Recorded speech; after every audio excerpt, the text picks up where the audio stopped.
你嘅孩子會坦率地表達情緒。當面對外在危機時，例如性騷擾，佢哋是否能夠勇敢地講出內心感受？當面對壓力時，是否懂得以適當嘅方式來宣洩情感，而非將情緒壓抑或作出極端選擇？無論孩子以何種方式表達情緒，包括發脾氣、大聲呼喊，或係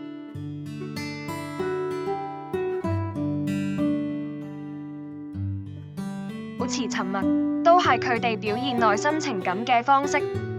家長嘅角色在於理解同協助孩子恰當地表達情緒，有助於孩子身心及社交嘅健康發展。兒童導致情緒不穩嘅常見原因，家長需要先了解孩子嘅情緒觸發因素。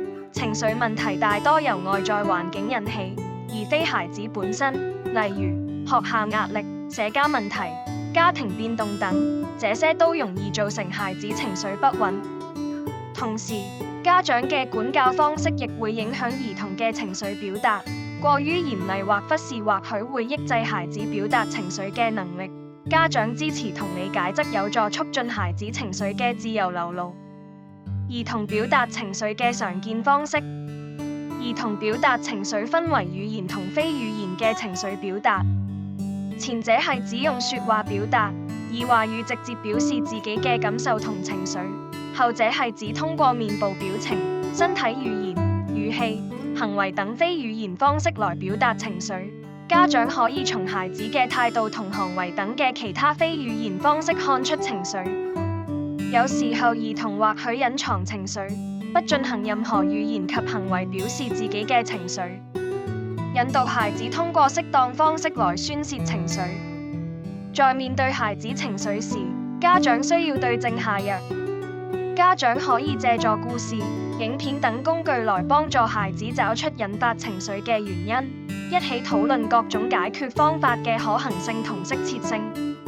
同時，家長也應檢視自己嘅管教方式，實行正向管教，協助兒童處理情緒嘅各種方式。一、辨認情緒。家長可善用情緒卡、繪本等工具，增加孩子嘅情緒詞彙。透過故事角色，讓孩子增加情經驗。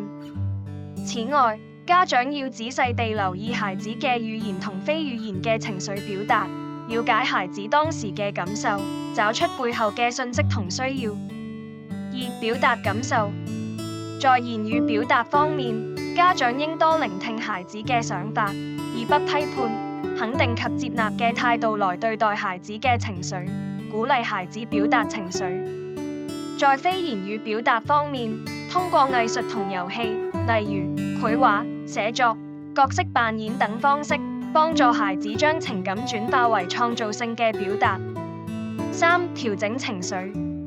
家長可以教導孩子調節情緒嘅技巧，例如深呼吸、放鬆練習同冷靜思考。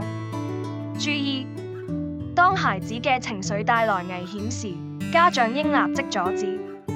此外，家長同孩子嘅情緒係相互影響嘅，家長需以身作則，在處理孩子嘅情緒前，要先處理好自己嘅情緒。